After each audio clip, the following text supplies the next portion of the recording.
সবার আগে সবাইকে বলছি শুভ নীলষষ্ঠীর সবাইকে শুভেচ্ছা আমার তরফ থেকে। এই দেখো আমার পুজো হয়ে গেছে, আমি বাড়িতেই দিয়েছি। এই যে আমার বাবা ভোলেনাথ, আর এই দেখো আমার মা তারা উপরে রেখেছি, যেহেতু দুটো ভোলেনাথ, তো এই দেখো নিচে আর একটা ভোলেনাথ আছে, ওই দেখো ছোট্ট দুটোই আমি মানে অনেকে বলে দুটো রাখতে নেই, কিন্তু একটা শ্বশুরমশাই দিয়েছিল আর একটাকে আমি আগেও বলেছি একে আমি শুরু থেকেই পুজো করি, তাই ছাড়তে পারি না, কোনোটাকেই অসম্মান করা হবে।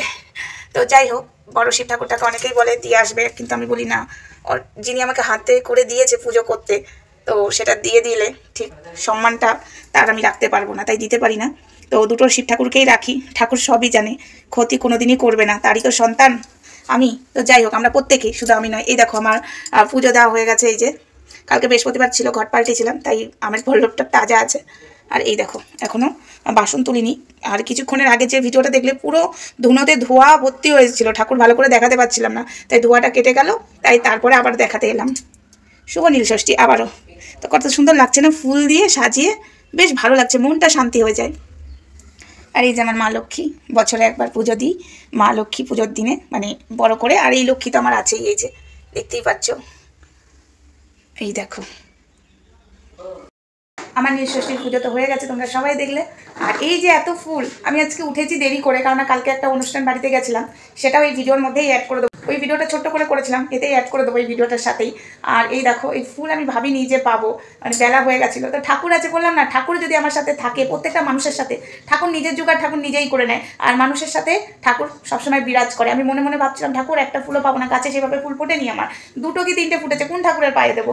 তো এত ফুল জোগাড় করে দিয়েছে ঠাকুর, এগুলো কিন্তু একটাও আমার কেনা ফুল নয়, একটাও কেনা নয়। ওপরে যে কাকিমা আছে পাশের ওপরে, ওই কাকিমার ছাতা থেকে নিয়ে এসেছি, যেখান থেকে আমি বেলপাতা পেরে আনি, তো সেখান থেকে নিয়ে এসেছি। পাশের বাড়ি কাকুর এই যে টগর ফুল প্রচুর প্রচুর, এই দেখো দেখতে দাও, এই দেখো গাছটা দেখাচ্ছি, ওই যে ওখানে গাছটা আছে, প্রচুর টগর ফুল, তো ওখান থেকে নিয়ে এসে কাকু বলে ওখান থেকে তুলে নাও, দিয়ে পুজো জোগাড় হয়ে গেল। মানে কি বলবো, মানে মানে মন শান্তি। ফুল পাবো না ভেবেছিলাম, সব জোগাড়। আকন্দ ফুলও গাছটা কেটে দিয়েছে ওখানে যেখান থেকে তুলি, তো যার একজনের বাড়ি থেকে নিয়ে এসেছি। মন শান্তি হয়ে গেছে আজ আমার পুজো দিয়ে।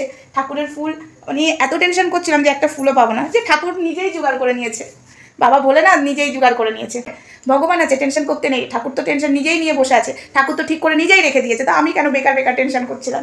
আমার বর বলে টেনশন করো না, ঠাকুরের জোগাড় ঠাকুর নিজেই জোগাড় করে নেবে। তো যাই হোক, জোগাড় হয়ে গেছে, তো এবার প্রসাদের থালাগুলো তুলবো।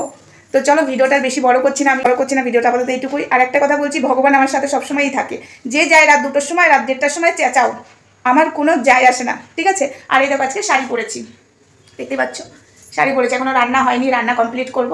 আর পূজা আচ্ছা দিনে একটু শাড়ি না পরলে না ভালো লাগে না, অনেক সময় ইচ্ছা থাকে, হয়ে ওঠা হয় না বলে নাইটি পরেই পুজো দিয়ে দিই, বাট আমার শাড়ি পরতে ভালোই লাগে, তাই এই যে এই শাড়িটা পরেছি। তো চলো, সবাইকে টাটা, বাই বাই, সবাই ভালো থেকে সুস্থ থেকে নেক্সট ভিডিওতে দেখাবে, তখন আমার সঙ্গে থেকে শুভ নীলষষ্ঠী সবাইকে। আর কারা কারা নীলষষ্ঠী করেছে অবশ্যই কমেন্টে জানাবে। Tata, bye bye. আর কালকের যে ভিডিওটা আছে, অনুষ্ঠান ছিল, সেই ভিডিওটা আমি এর মধ্যেই অ্যাড করে দিচ্ছি, ঠিক আছে? টাটা।